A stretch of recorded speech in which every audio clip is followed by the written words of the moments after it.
नमः संस्कृताय। नमस्कार प्रिय विद्यार्थियों, स्वागत है आपका आपके अपने यूट्यूब चैनल समर्पण संस्कृत क्लासेस पर।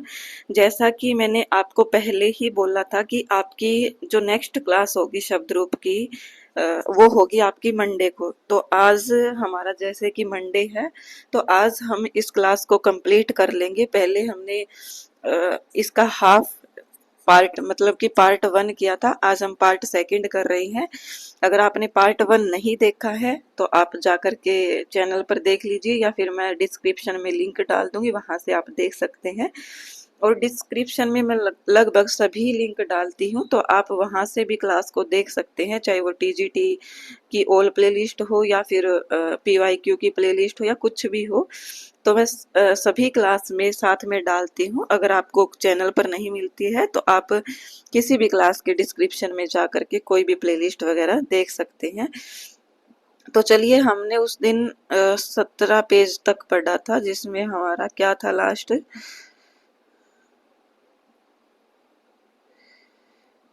हाँ ये करना था हमें। वैसे मैंने शायद करवाया भी था ये, लेकिन फिर भी एक बार रिपीट कर लेते हैं। क्या है ये? मनुष्य शब्द है। मनुष्य शब्द, मनुष्य शब्द जो है हमारा, वो एक क्या है, नपुंसक लिंग है। तो यहाँ पर कभी कभी हमसे लिंग भी पूछ लिया जाता है, तो ये ध्यान रखिएगा। मनुष्य शब्द एक नपुंसक लिंग है। और क्या बोला गया है इसके अंदर कि पहला जो एक वचन है विभक्ति, प्रथमा विभक्ति, उसमें क्या है, मन है, मनसी, मनांसी। तो यहाँ पर जो है विसर्ग हटी हुई है, ये मन है रूप ही बनेगा, मन है। यहाँ पर आप विसर्ग लगा लेना, यहाँ पेन से अच्छी नहीं लग रही है। मन है, मनसी, मनांसी, यहाँ पर भी है। मैं जो बोल रही हूँ आप साथ साथ सुनते चलिएगा।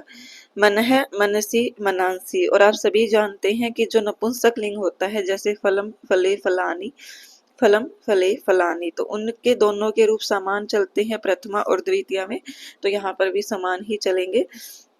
तो मन है, मनसी, मनांसी, मन है, मनसी, मनांसी। फिर तृतीया में क्या बनेगा? मनसा। क्या बनेगा? मनसा, मनोभ्याम, मनोभी। ये ध्यान रखना आप। फिर चतुर्थी मनसे, मनोभ्याम, मनोभ्य। फिर है पंचमी मनस है, मनोभ्याम, मनोभ्य।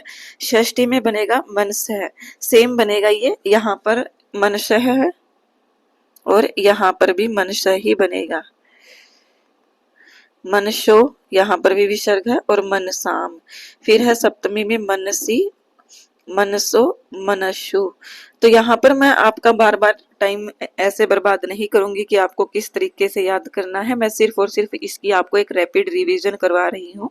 आपको याद कैसे करना है मैंने ऑलरेडी बता रखा है आपको पहली वाली क्लास में, और कौन कौन सी चीजें ध्यान रखनी है वो भी मैंने अच्छे से बता रखी है। तो मैं यहाँ पर सिर्फ और सिर्फ आपको एक रैपिड रिवीजन ही करवाऊंगी, क्योंकि आप सभी जानते हैं मुझे सिर्फ आपको एक अच्छा और बेहतर तरीके से कंटेंट प्रोवाइड करवाना है, आपका समय बर्बाद नहीं करना। अगर कोई कंटेंट आपका अगर 10 मिनट में भी प्रोवाइड किया जा रहा है और वो आपके लिए यूजफुल है, तो ये मेरे लिए बहुत अच्छी बात है। ऐसा नहीं है कि मैं 10 मिनट के कंटेंट को 1 घंटे में करवा कर सिर्फ आपके व्यूज को चाहूँ, ऐसा कुछ नहीं है। क्योंकि मुझे व्यूज से नहीं, मुझे आपकी पढ़ाई से मतलब है। चलिए, फिर है ददी। ददी अर्थात, ददी का अर्थ क्या होता है? दही। तो ये क्या है? एक इकारांत नपुंसक लिंग है। तो ये भी पूछा जा सकता है कि ददी शब्द, जैसे घी है जो हमारा, घी, घी होता है, आप सभी ने सुना होगा। तो घी हमारा पुल्लिंग शब्द होता है। कैसा होता है? पुल्लिंग। लेकिन आप यहाँ पर ददी शब्द देखोगे तो ये हमारा क्या है?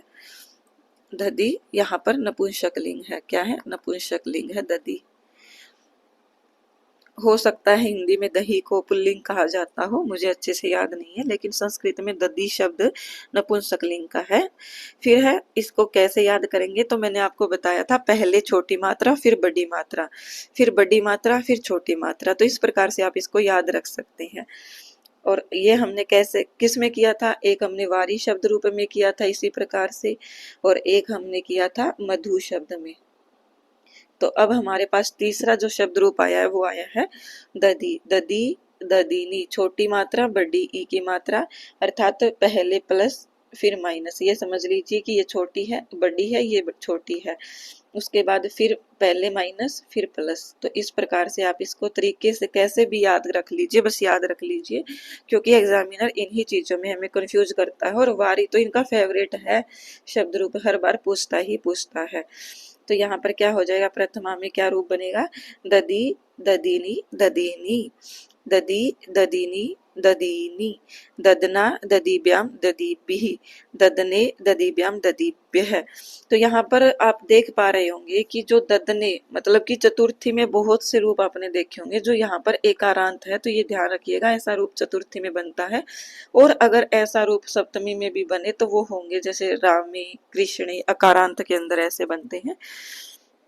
और ददने ददीभ्याम ददीभ्यः, फिर पंचमी में आता है ददनः, क्या है ये, ददनः, ददीभ्याम ददीभ्यः। फिर है षष्ठी में सेम बनेगा, प्रथमा का जो पंचमी का एक वचन है वही सेम षष्ठी का एक वचन बनेगा, ददनः ददनो ददनाम। फिर है ददनी या ददनी, या फिर है द्विवचन में ददनोः, और बहुवचन में क्या बनेगा, दवीशु। क्या, सॉरी, ये दवीशु नहीं है, ये है आपको क्लियर नहीं दिख रहा होगा, ददीशु है ये। तो ये आप थोड़ा सा ध्यान रखिएगा, यहाँ पर ये शकारांत कंफ्यूज कर देता है, आपको एग्जामिनर ऐसे दे सकता है जो आपको एग्जाम में ये भी अच्छा लगने लगेगा। इसलिए आप ये ध्यान रखना कि ददीशु में सकार स जो है वो मूर्धन्य है। कौन सा है, मूर्धन्य श है ददी में। हे ददी, हे ददे, ये प्रथमा एक वचन के ही दो वैकल्पिक रूप बन रहे हैं, हे ददी या हे ददे। फिर है द्विवचन में ददीनी, फिर बहुवचन में ददीनी। ये सेम है जो आपका एक यहाँ पर है और यहाँ पर ये सेम है बिल्कुल। तो ये चलिए आपका ये ददी शब्द रूप हो गया होगा। फिर करते हैं हम श्री का। श्री का शब्द रूप इकारांत स्त्रीलिंग ये रूप है श्री, जो लक्ष्मी का पर्याय है। श्री शब्द किसका पर्यायवाची होता है, लक्ष्मी का। तो यहाँ पर श्री को कैसे याद करोगे, श्री श्रीयौ श्रीयः, श्री श्रीयौ श्रीयः, श्रियम श्रीयौ श्रीयः, क्या है, श्री श्रीयौ श्रीयः, श्रियम श्रीयौ श्रीयः। तो यहाँ पर विसर्ग की साउंड बोलनी है आपको साथ में, क्योंकि यहाँ पर जो बहुवचन है यहाँ पर विसर्ग लगी हुई है, ऐसा रूप है ये श्रीय है ऐसा। और द्वितीया में क्या है, श्रियम श्रीयौ श्रीयः, सेम बनेगा। फिर है तृतीया में श्रिया, जब हमने मनस पढ़ा था तो उसमें मनसा था, तो इस प्रकार से श्रिया। और आप है ना, जब आप वो मेथड सीख जाओगे ना कि जैसे मतलब कि आपको ये नहीं आ रहा कि सही कौन सा है, तो आप गलत एलिमिनेट करना सीख जाओगे ना, तो आपको कभी भी दिक्कत नहीं आएगी कि ये नहीं हो सकता, ये नहीं हो सकता, तो इसमें ये होगा। तो आप वो अगर आप 3 ऑप्शन एलिमिनेट कर दोगे, चौथा अपने आप निकल जाएगा। तो एलिमिनेट करना सीखो आप ऑप्शंस को। फिर है श्रिया श्रीभ्याम, तो ये मात्रा की थोड़ी सी ध्यान रखना। यहाँ पर जो श्रिया है, यहाँ पर भी यहाँ पर दीर्घ है, उसके बाद कहीं पर भी दीर्घ नहीं आई, लेकिन यहाँ पर तृतीया के द्विवचन में, और उसके बाद यहाँ पर तीनों में ही, और यहाँ पर भी ये तीनों में ही क्या होगी, दीर्घ इकारांत होगी। तो दीर्घ ई है, ध्यान रखिएगा। श्रीभ्याम श्रीभिः, जब आप प्रोनाउंसिएशन करोगे, इसका उच्चारण करोगे तो अच्छे से ध्यान हो जाएगा। चतुर्थी में बनेगा श्रीयै, क्या है, श्रीयै श्रीये, श्रीभ्याम श्रीभ्यः। फिर पंचमी में है श्रिया श्रीयः, क्या है, श्रिया श्रीयः। तो ये ध्यान रखना, ये कंफ्यूज कर सकता है श्रिया और श्रिया। तो ये तृतीया और पंचमी दोनों में ही बनेगा। श्रीय श्रीय यहाँ पर विसर्ग लगा है, और इसी प्रकार से ये दोनों रूप यहाँ षष्ठी में भी बनेंगे। तो यहाँ पर श्रीभ्याम है, श्रीभ्य है, यहाँ पर विसर्ग लगेगा।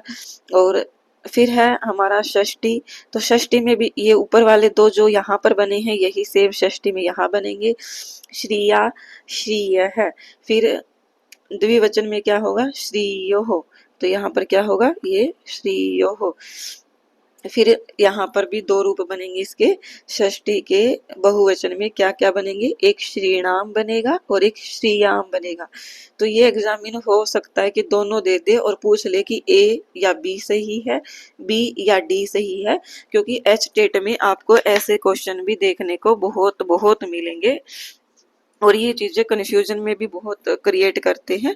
तो मैंने आपको पीवाईक्यू करवाए भी हैं, वहां पर आप देख सकते हैं। मैंने 2018 से 23 के पीवाईक्यू करवा रखे हैं, तो आप समझ जाओगे कि पेपर में किस प्रकार से बी डी या ए सी या किस प्रकार से पूछा जाता है। और जिन विद्यार्थियों ने नेट का एग्जाम दिया है वो तो इस चीज से अच्छे से वाकिफ होंगे।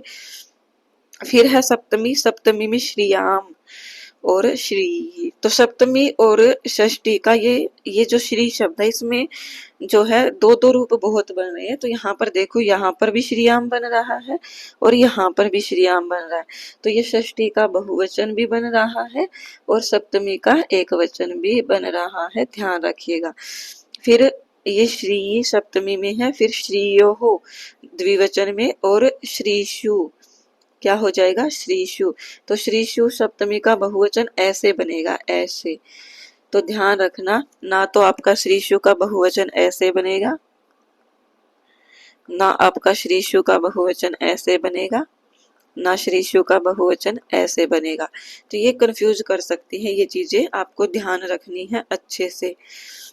फिर है सप्तमी, जो हमारा संबोधन आता है वो आता है हे श्री, हे श्रीयऊ, हे श्रीय है, ठीक है। इसके बाद हमारा राजन शब्द आता है, जो कि क्या है, एक नकारांत शब्द है। कैसा शब्द है, नकारांत। तो यहाँ पर हम पहले करेंगे राजा, राजानव, राजान है। देखो मुझे अच्छे से याद है, अगर आप बार बार रिवीजन करोगे तो आपको अच्छे से याद हो जाएगा। एक बार मैं बोल के दिखाती हूँ आपको, मैं हटा लेती हूँ इसको, फिर आपको पता कैसे लगेगा कि मैं सही बोल रही हूँ या नहीं बोल रही। चलिए कोई बात नहीं, मैं एक बार फिर भी सुनाई देती हूँ।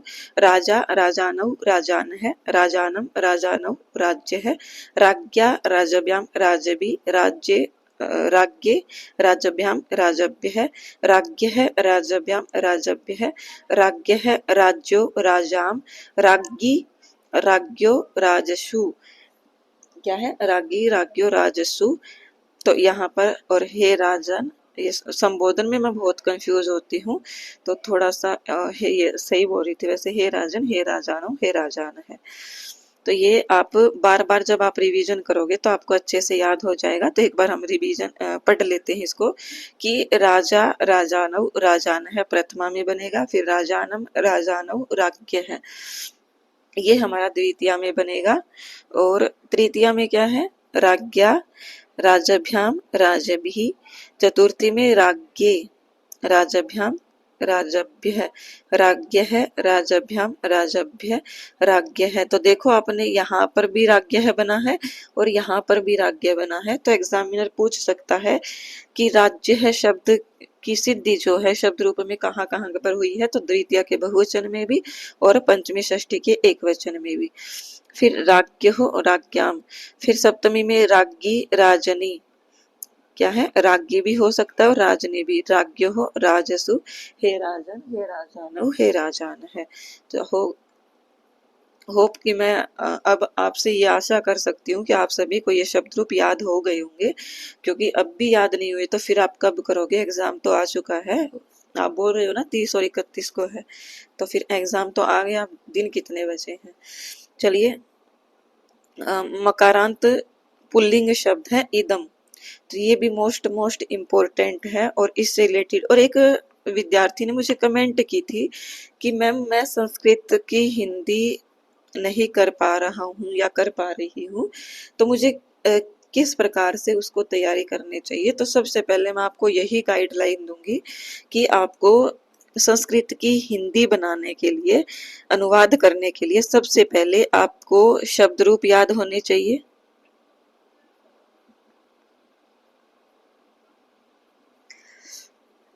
फिर आपको धातु रूप याद होनी चाहिए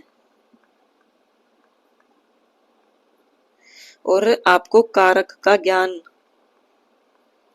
जो कि मोस्ट इम्पोर्टेंट है। कारक का ज्ञान अगर नहीं होगा तो आप विभक्ति वगैरह नहीं लगा पाओगे, और विभक्ति नहीं लगा पाओगे तो फिर आप जानते ही हैं कि आप इस कंफ्यूजन में पड़ सकते हैं। और कारक में जो विभक्ति लगती है वो किसके माध्यम से? शब्द रूप के माध्यम से ही। अगर आपको ये ही नहीं पता कि राम का द्वितीय विभक्ति में रूप क्या बनेगा, तो आप कारक की जो कर्म संज्ञा होगी वो कैसे राम में रामम में लगा दोगे। तो इस प्रकार से आपको ये तीनों चीजें अच्छे से आनी चाहिए। अगर ये तीनों चीजें अगर आपको अच्छे से आती है तो लगभग आपको जो है शब्द रूप सॉरी वाक्य की हिंदी का जो अर्थ है, मतलब कि संस्कृत के वाक्यों का अर्थ है, वो समझ में आ जाएगा। और जो हमारा ये होता है अशुद्धि संशोधन, आपने पढ़ा भी होगा कहीं ना कहीं से, तो वो भी इसी पर बेस होता है। अगर आपको ये ही चीजें नहीं आती तो आप अशुद्ध को शुद्ध नहीं कर पाओगे। और कारक तो इसमें मोस्ट इम्पोर्टेंट रोल प्ले करता है, कारक जो है। चलिए, इदम शब्द का पुल्लिंग है ये, तो प्रथमा में क्या बनेगा? अयम इमौ इमे, इमाम इमौ इमे, सॉरी अयम इमौ इमे, इमम इमौ इमान, एनम एनो, इनका वैकल्पिक रूप भी बनता है, ध्यान रखिएगा। आप सिर्फ एक याद कर लीजिए कि इमम, इमम, इमौ, ईमान। तो यहाँ पर देखो इमम की साउंड जो है वही एनम की है, इमौ की जो है वही एनौ की है, तो ये आपको एक साथ ही याद हो जाएंगे। आप सिर्फ इमम का कर लीजिए। फिर है अनेन, तो अनेन की साउंड सेम है और एनेन की सेम है, तो आप ये ऐसे पता लगा पाओगे। लेकिन आपको याद करने के लिए अगर आप एक भी कर रहे हो तो कोई दिक्कत नहीं है। अनेन आभ्याम ऐहि, अस्मै आभ्याम एभ्य, अस्मात् आभ्याम एभ्य, षष्ठी में अश्य, अनयोः या फिर एनयोः, बहुवचन में एशाम हो जाएगा।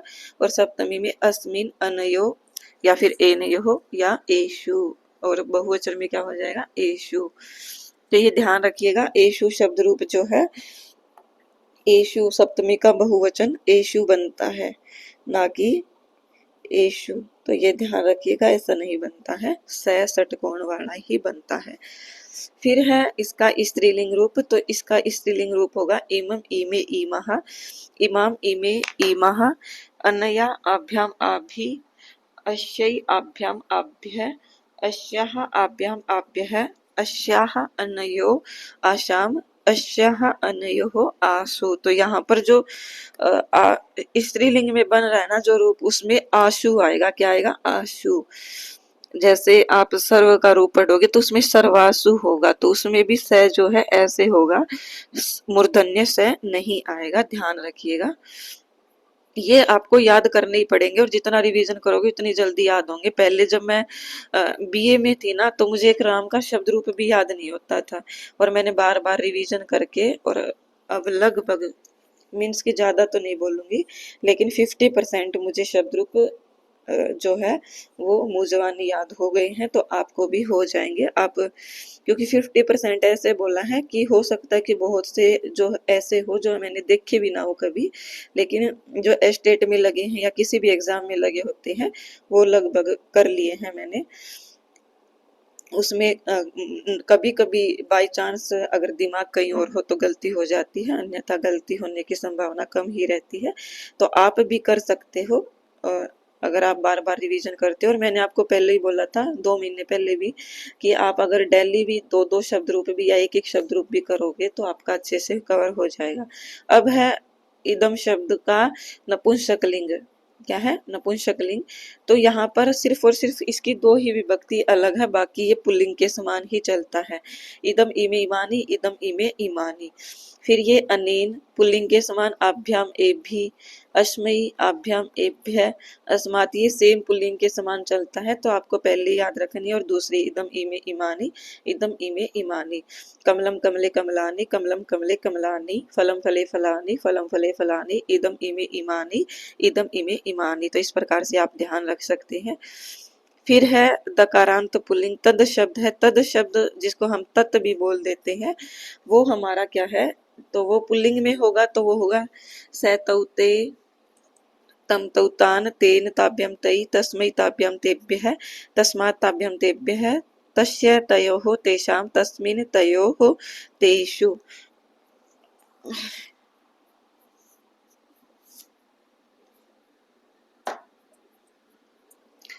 तो सह तौ ते, प्रथमा में क्या बनेगा, सह तौ ते।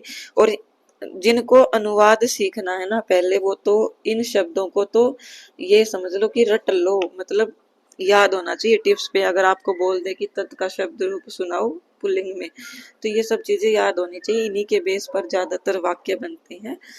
सह तौ ते, तम तौ तान, तेन ताभ्यम तहि। चतुर्थी में तस्मै होगा, और अभी हमने पढ़ा था उसमें क्या था, जो इदम पढ़ा था उसमें अस्मै था, तो इसमें तस्मै, फिर उसमें अस्मात, इसमें तस्मात, तो सेम सेम चल रहा है। तस्य, और उसमें क्या था, अश्य, उसमें अश्य था, इसमें तस्य है। तयोः तेषाम, और तस्मिन तयोः तेषु, तो और इसमें तस्मिन है, उसमें क्या था, अस्मिन, क्या था, अस्मिन, और स्त्रीलिंग में अश्याम था। और इसी प्रकार से सा ते ताह, ताम ते ताह, ये क्या है, स्त्रीलिंग का रूप है। आप स्त्रीलिंग का रूप याद करोगे, सा ते ताह, ताम ते ताह, और उसमें क्या था पुल्लिंग में, सह तौ ते। तो ये भी आपको कंफ्यूज कर सकता है कि ते यहाँ पर पुल्लिंग में बहुवचन में है और यहाँ पर द्विवचन में है।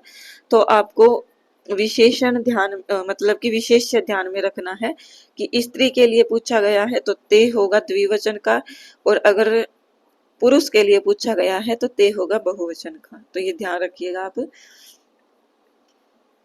सा ते ताह, ताम ते ताह, तृतीया में बनेगा तया ताभ्याम ताभिः, तस्यै ताभ्याम ताभ्यः। तो इसी प्रकार से बना था ना उसमें, तया ताभ्याम ताभिः, उसमें बना था अस्या आभ्याम आभि, अस्यै आभ्याम आभ्य, तस्याः अस्याः, ताभ्याम आभ्याम आभ्यः ताभ्यः।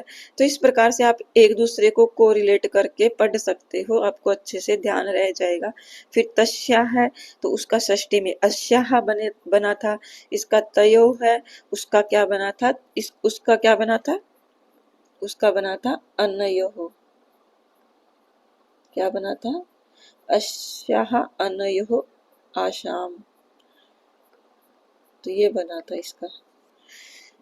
और तासाम, तस्याम अस्याम अनयोः आशु, तो ये तासु हो गया है। इस प्रकार से आप एक दूसरे को रिलेट कर सकते हैं। और फिर ये नपुंसक लिंग में आ गया, तो ये पुल्लिंग की तरह ही बनेगा। बाकी आपको पहली और दूसरी ध्यान में रखनी है। तो पहली और दूसरी कैसे ध्यान रखोगे आप, तत तेतानी फलम फले फलानी, फलम फले फलानी। तो नपुंसक लिंग आपको लगभग ऐसे ही देखने को मिलेगा। कुछ एक शब्द जैसे वारी, वारी, मधु और दधी जैसे अभी आया था, तो ये थोड़ा सा कंफ्यूजिंग है, बाकी सब सेम से ही चलते हैं नपुंसक लिंग के। फिर है तृतीया में तेन ताभ्यम तहि, क्या है, तेन ताभ्यम तहि, तस्मै ताभ्याम तेभ्यः। चतुर्थी में तस्मै है, पंचमी में तस्मात् ताभ्याम तेभ्यः, षष्ठी में तस्मात् ताभ्याम तेभ्यः। ये तस्त नहीं आएगा, ये टाइपिंग मिस्टेक हो गई है, ये तस्त नहीं है, यहाँ पर होगा तस्य। जो पुल्लिंग का षष्ठी था वही यहाँ पर बनेगा। तयोः तेषाम, तस्मिन तयोः तेषु। चलिए ये भी हो गया है आपका। फिर है सर्व शब्द, तो सर्व भी बिल्कुल सेम से ही चलेंगे जैसे अभी हमने वो किया था सहतौते। तो सर्व है, सर्वौ सर्वे। तो देखो हमने कैसे पढ़ा था, सह, मैं आपको एक दूसरे से कोरिलेट करना सिखाती हूँ। देखो सह, तौ, ते। तो यहाँ पर प्रथमा का ये एक वचन, ये द्विवचन और ये बहुवचन इस प्रकार से बन रहा था। तो यहाँ पर कैसे बनना है, सर्व है, जहां पर विसर्ग वाला रूप है वो एक वचन है। सर्वौ जहां पर दो मात्रा लगी हुई है वो द्विवचन है। और सर्वे जहां पर एक मात्रा है और यहाँ पर भी एक मात्रा है, तो ये क्या है, बहुवचन। फिर द्वितीया में सर्वम सर्वौ सर्वान, और उसमें क्या था, सहतौते तम तौ तान। तो यहाँ पर देखो सेम साउंड नहीं आ रही इनकी, अगर आप बोल लो सर्वम तम, सर्वौ तौ सर्वान तान, फिर सर्वेण, तो उसमें क्या था तेन, इसमें सर्वेण, उसमें क्या था, स्तेन ताभ्याम, इसमें सर्वाभ्याम, उसमें तही था, इसमें सर्वही है। कुछ भी अलग नहीं है, सिर्फ आपको पहचान करना है कि कौन सा किस विभक्ति में होता है। आप ज्यादा से ज्यादा 3 से 4 शब्द रूप याद कर लोगे ना, तो भी आप क्वेश्चन के ऑप्शन को एलिमिनेट करना सीख जाओगे। इससे ज्यादा मैं आपको कुछ भी नहीं बता सकती। अब आप छोटे बच्चे नहीं हो कि बिल्कुल आप पहली दूसरे के हो, जब मैं आपको उंगली पकड़ पकड़ के पढ़ना सिखाऊं तो आपको ही करना पड़ेगा ये सब। तो पंचमी है सर्वस्मात् सर्वाभ्याम सर्वेभ्यः, षष्ठी है सर्वस्य सर्वयोः सर्वेषाम्, सप्तमी सर्वस्मिन् सर्वयोः सर्वेषु। और उसमें क्या था सप्तमी में, तस्य, ये सर्व शब्द जो है ये उसका है, सर्वनाम शब्द है, तो यहाँ पर इनका संबोधन रूप नहीं बनता है। सर्व शब्द के कभी भी संबोधन रूप नहीं बनेंगे, तो ये आप ध्यान रखिएगा। सर्वेस्मिन् सर्वयोः सर्वेषु।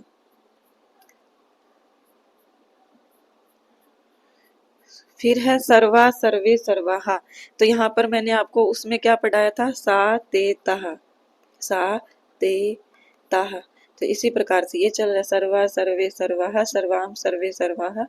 फिर है तया ताभ्याम ताभ्यः, तो सर्वया सर्वाभ्याम सर्वाभिः, तस्यै ताभ्याम तेभ्यः, तस्यै ताभ्याम ताभ्य होगा, तेभ्य तो पुल्लिंग में है, स्त्रीलिंग में ताभ्य होगा, तो ये स्त्रीलिंग का ही रूप है।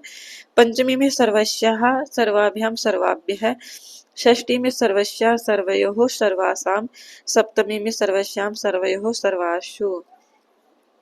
तो ये आपको, आप अगर सहतौते कर लोगे तो ये आपको अपने आप याद हो जाएगा। फिर सर्वम सर्वे सर्वाणी, सर्वम सर्वे सर्वाणी, तत्तेतानि तत्तेतानि। फिर बाकी सब सेम ही है पुल्लिंग की तरह, सर्वेण सर्वाभ्याम सर्वैः, चतुर्थी में सर्वस्वैः सर्वाभ्याम सर्वेभ्यः, पंचमी में सर्वस्मात् सर्वाभ्याम सर्वेभ्यः, षष्ठी में सर्वस्यः सर्वस्य सर्वयोः सर्वेषां, सप्तमी में सर्वस्मिन् सर्वयोः सर्वेषु, संबोधन में हे सर्वे हे सर्वो हे सर्वे। अब हमारा आता है एतत्, पहले हमने तत् किया था, अब एतत्।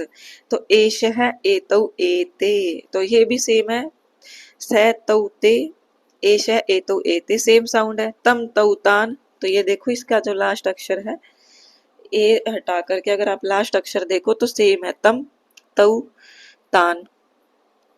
ए को हटा दो बस एक बार के लिए, तेन ताभ्याम तैः, तस्मै ताभ्याम तेभ्य। तो बस आपको इसमें ए ऐड करना है। अगर आपने क्या कर लिया, जो हमारा तत् शब्द रूप है उसको याद कर लिया, तो लगभग आपके याद हो ही जाएंगे। मैं एक बार आपको उच्चारण करके दिखा देती हूँ इसका। एषः एतौ एते, एतम एतौ एतान, एतेन एताभ्याम एतहि, एतस्मिन् एतस्मै एताभ्याम एतेभ्यः, एतस्मात् एताभ्याम एतेभ्यः, एतस्य एतयोः एतेषां, एतस्मिन् एतयोः एतेषु। फिर है हमारा एतत् का स्त्रीलिंग रूप, तो मैंने उसमें पढ़ाया था आपको, सा ते ताः ताम ते ताः तया ताभ्याम ताभिः, तस्याः तस्यै ताभ्याम ताभ्यः, तस्याः ताभ्याम ताभ्यः, तस्याः तयोः तासां, तस्याम तयोः तासु। तो इस प्रकार से बताया था। तो देखो आपको यहाँ पर ए हटाना है, एक बार के लिए ए को हटा दीजिए,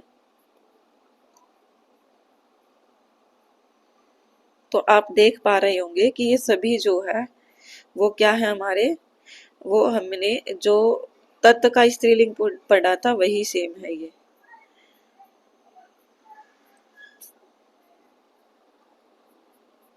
और सिर्फ आपको क्या करना है, ए ऐड कर देना, बाकी सब सेम है।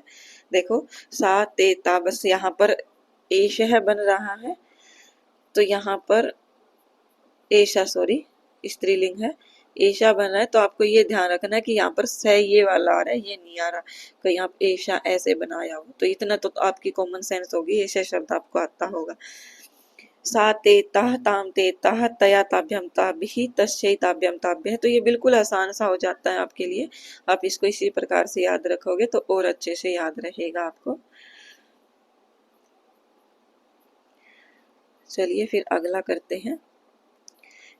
फिर इसका नपुंसकलिंग एतत् एतेतानि, एतत् एतेतानि, ये सेम ही होगा, बस वही अलग होगा। फिर आता है हमारा अश्मद और युष्मद शब्द रूप, जो कि मोस्ट इम्पोर्टेंट है, ये भी आपको आनी चाहिए। अहम आवाम वयम, क्या है? अहम आवाम वयम, माम आवाम अस्मान, मया आवाभ्याम अस्माभिः, मह्यम आवाभ्याम अस्मभ्यम, मत आवाभ्याम अस्मत्, मम आवयोः अस्माकम, मयि आवयोः अस्मासु। तो ये जो है हमारा क्या है, और इसमें मोस्ट इम्पोर्टेंट रूप से पूछा क्या जाता है, माँ, ये जो द्वितीया का क्या निकाल लिया मैंने, ये जो द्वितीया का, चतुर्थी का और माँ नौन है, मे नौन है और षष्ठी का, ये षष्ठी में रूप बनते हैं। माँ नौ न है, फिर है मे नौ न है। ये तो एस्टेट का बहुत बहुत फेवरेट है, तो ये आप ध्यान रखिएगा। ये रूप कहाँ बनते हैं, तो ये बनते हैं द्वितीया विभक्ति में, चतुर्थी में और षष्ठी में। दो के पहाड़े से याद रखो, 2 दूनी 4, 2 तिये 6, तो आप कभी भी भूलोगे नहीं। माँ नौन है, मे नौन है, मे नौन है। तो यहाँ पर जो द्वितीया में बनता है वो माँ बनता है, सबसे पहले माँ आती है, उसके बाद मे होगा, तो ध्यान रखिएगा। किस प्रकार से याद करेंगे, तो अहम आवाम वयम, माम आवाम अस्मान, मया आवाभ्याम अस्माभिः, मह्यम आवाभ्याम अस्मभ्यम, मत आवाभ्याम अस्मत्, मम आवयोः अस्माकं, मयि आवयोः अस्मासु।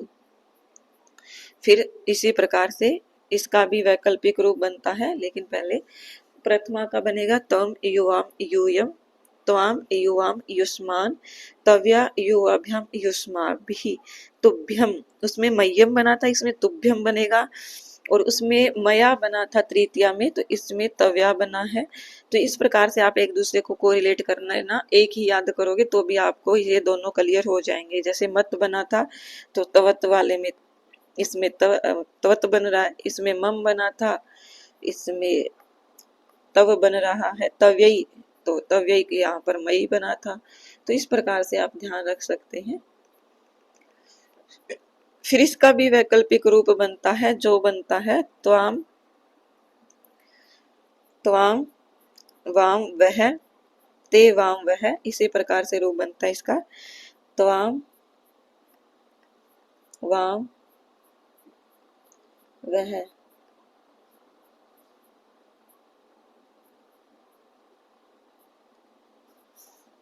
चल जा,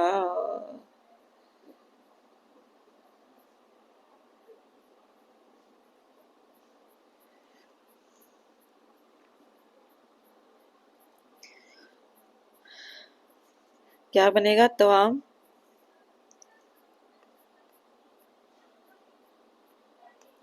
वाम वह। क्या चल रहा है, पीडीएफ ही चली गई, रुकिए एक बार। एच डेट,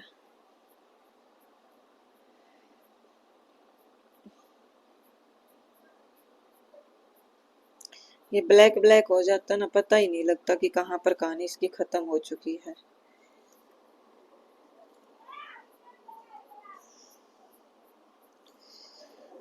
मैं बोल ही देती हूँ, लिखती नहीं हूँ मैं। त्वाम वाम वह, ते वाम वह, ते वाम वह, और ये रूप भी द्वितीय, चतुर्थी और षष्ठी तीनों में ही बनेंगे। अगर आपको क्लास अच्छी लगी हो तो प्लीज कमेंट करके बताना, क्योंकि इससे जो एक टीचर है उससे थोड़ा सा मोटिवेशन मिल जाता है कि हाँ बच्चों को क्लास पसंद आ रही है। और क्लास को शेयर प्लीज जरूर कर दीजिएगा। धन्यवाद, बने रहिए हमारे साथ इसी प्रकार से, और यहाँ पर आपके सभी शब्द रूप कंप्लीट हो जाते हैं। धन्यवाद।